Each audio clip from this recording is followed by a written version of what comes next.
రంగారెడ్డి జిల్లా ఫరూక్ నగర్లో పర్యటిస్తున్నారు డిప్యూటీ సీఎం బట్టి విక్రమార్క. మొగలిగిద్ద గ్రామంలో ప్రభుత్వ పాఠశాల 150వ వార్షికోత్సవాల్లో పాల్గొన్నారు. కార్యక్రమంలో మంత్రి పొన్నం ప్రభాకర్, ప్రొఫెసర్ హరగోపాల్ పాల్గొన్నారు.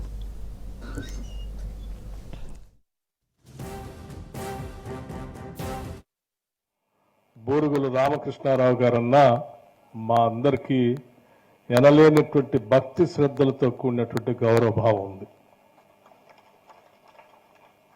సరే, దానికి కారణాలు మనం విశ్లేషిస్తే చాలా కారణాలు ఉన్నాయి, పెద్ద పెద్ద కారణాలు. బహుశా ఇప్పుడున్న తరానికి పెద్దగా ఆనాటి సమస్యలు కానీ ఆ సమస్యల పరిష్కారం కోసం ఆయన తీసుకున్నటువంటి విప్లవాత్మకమైనటువంటి నిర్ణయాలు కానీ పెద్దగా తెలిసి ఉండకపోవచ్చు. కానీ ఆ నిర్ణయాలు ఈరోజు మనం చదువుకోవటానికి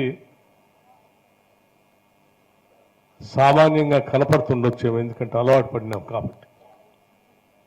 కానీ వారు ఆనాడు తీసుకున్న నిర్ణయం బహుశా తరతరాలుగా ఈ సమాజంలో ఉన్నటువంటి అనేక కార్యక్రమాల పైన ఆ సామాజిక మార్పు కోసం ఆయన తీసుకున్న నిర్ణయాలు మామూలు నిర్ణయాలు కాదు. అవి చాలా గొప్ప నిర్ణయాలు.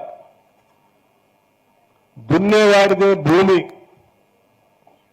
భూమి కోసం భుక్తి కోసం పోరాటం. రాజు దైవాంశ సంభూతుడు, భూమంతా వారిదే. దున్నే ఏ రైతుకి భూమి మీద హక్కు లేదు. వెట్టి చాకిరి, జమీందారి, జాగీర్దారి.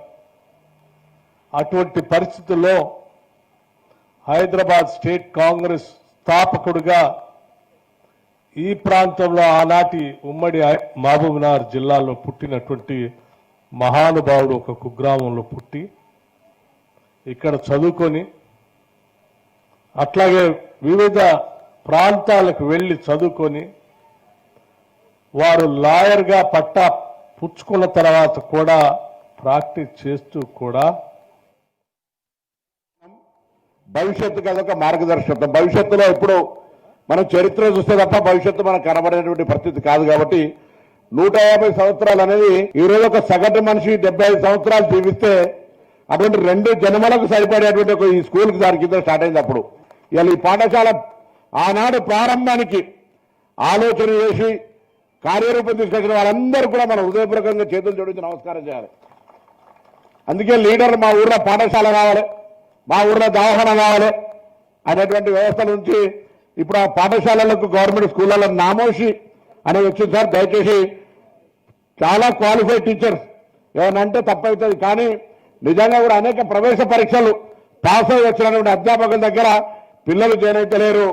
ఇవాళ మొన్న సర్వే జరిగినప్పుడు హరగోపాల్ గారు ఇవాళ ఈ గ్రామంలో ఈ పాఠశాల చదువుకొని ఇవాళ పెద్ద వ్యవస్థలో ఒక హరగోపాల్ అంటే ఒక ఐడెంటిటీ సంబంధించినంటే వారి ఆస్తి, కులము లేదా భూమి, డబ్బు ఇవన్నీ కాదు, వారి వెనుక ఉన్నటువంటి ఒకటి విద్య అనేటువంటి